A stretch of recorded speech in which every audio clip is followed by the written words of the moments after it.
do it the way they did, waiting for the last second, leaving the local New Hampshire delegation in the dark. What do you think was up there? I think that I think President Biden has never done well in New Hampshire, and that they wanted to make sure that they had a sequence that would benefit him. And I mean, I understand that, but I don't think it's good for our country, and I don't think it's good not only for our local democracy here, but the kind of moral authority of America around the globe. Have parties pick the candidate, without the involvement of the public or with as little involvement, and the optics that it's really a fixed game, I don't think is good in this country, and it's like the Soviet system. I think a lot of people think that, and that's not good for us internationally either. So Congressman Clyburn was right, this was about avoiding embarrassment? Yeah, he said it. Yes, he did. Yeah. Thank you, Michael. Mr. Kenny, a lot of people are confused about the tweet storm. I call it the tweet heard around the world. A couple of tweets were put up in support of Roger Waters and then taken down. Do you want to give us a little explanation of why they were taken down and also your stance on Israel and Palestine? I tweeted that, I made the tweet applauding Roger Waters' courage in opposing the COVID mandates and the Ukraine war. I was unaware of his position on Israel. And when I learned that, I immediately took it down. My position of Israel is that I support Israel. My family has a long relationship with Israel. I support its right to exist and its right to protect its security. And the Palestinians? And a humane outcome and a recognition ultimately of the aspirations of the Palestinian people is important for everybody. Thank you. Thank you. What do you make of the polls which are good for you right now? I mean, is it only name recognition or something else? What do you make of that? I really don't know. I mean, I saw a CNN analysis, which I don't know whether you trust it or not, but it looks like it's a conspiracy of different causes, including name recognition. I think there's also an appetite in this country for something different, something outside of what people are being offered by essentially what is now a uniparty. I think people want something different. You spoke to the Senate about reaching independence in New Hampshire. Where do you hope to find them? How do you hope to reach independence in New Hampshire?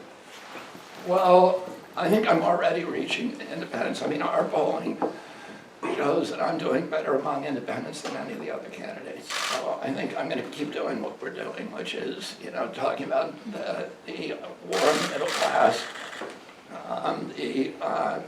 the warfare state and surveillance states, rebuilding our industrial base, and focusing America's wealth on building a strong economy at home, which is the best national security strategy as well. Considering your upcoming appearance at PorkFest, the Free State Project Festival, would it be fair to assume that you are reaching out specifically to the libertarian movement in New Hampshire? I welcome support from the libertarians, and I have tremendous support in that cohort. Do you think there's any coincidence that the two leading insurgent candidates, you and Donald Trump, in the polls also have similar positions on the war in the Ukraine? Well, I think we both have populist positions. And, I think when President Trump was in office, he did he laid the groundwork for the Ukraine war.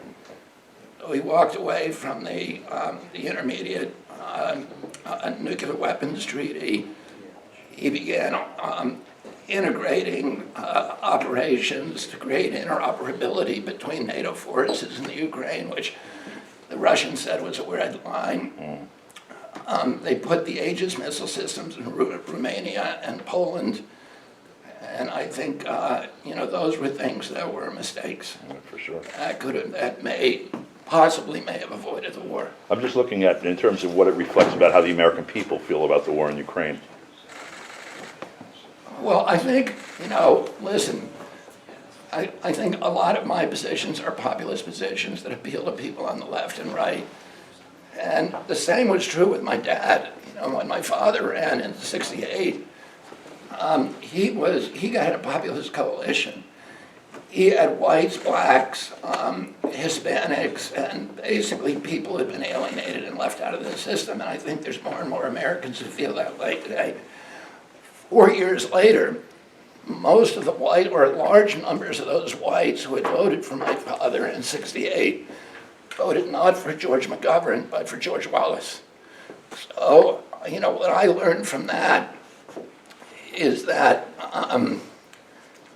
that every movement and every nation and every individual has a darker side and a lighter side, and that the easiest thing for a politician to do is to appeal to people's greed and anger and fear and xenophobia and hatred and bigotry. But those same people can oftentimes respond to a message of idealism. And so I think, there's a lot of discontent people in this country who like Donald Trump because they're angry, and they should be angry because nobody's listening to them, and he's a guy who likes to break things.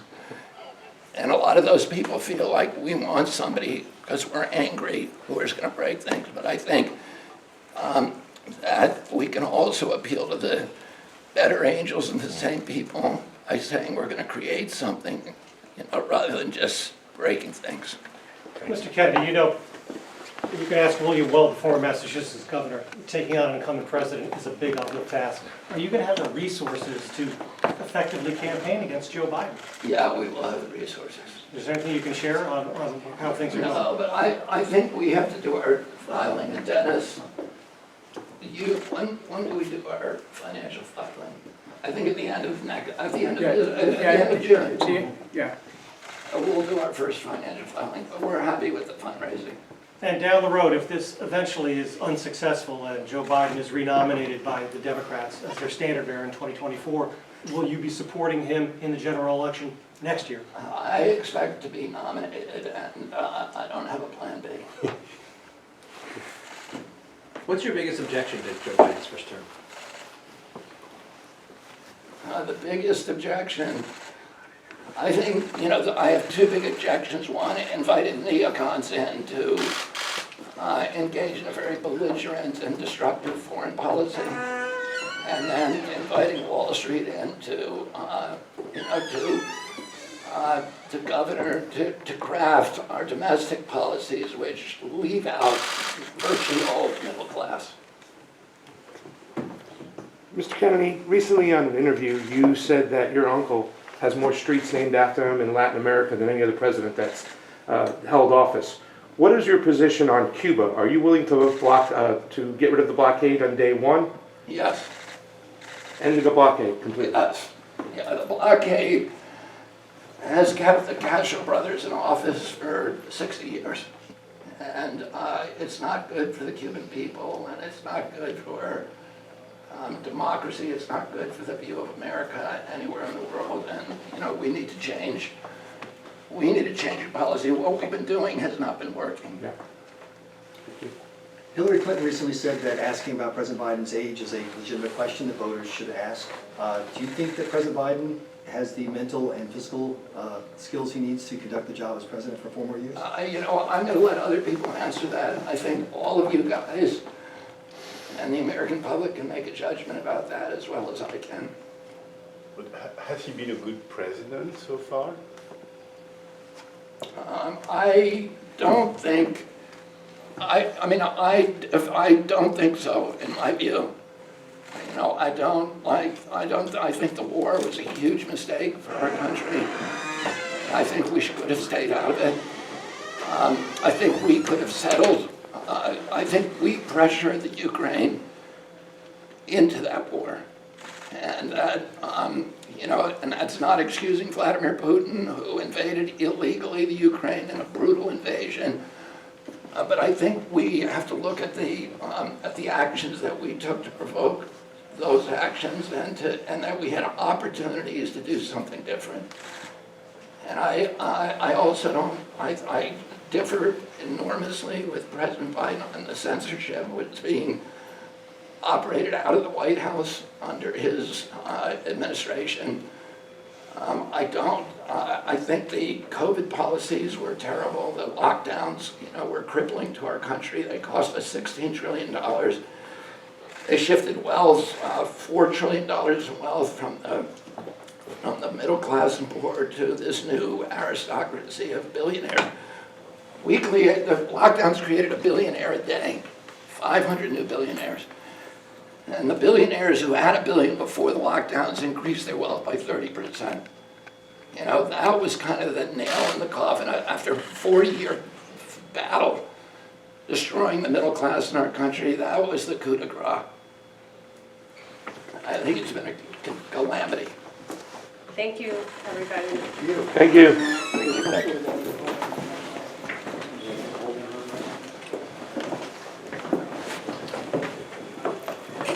I can tell you work from CBS. No, actually, I'm from the local. I used to do stuff with, I still have the lanyard. Oh, you still have the Yeah, land? I was a contributor for a couple of years. I run the local New Hampshire Journal, or the... Oh, nice.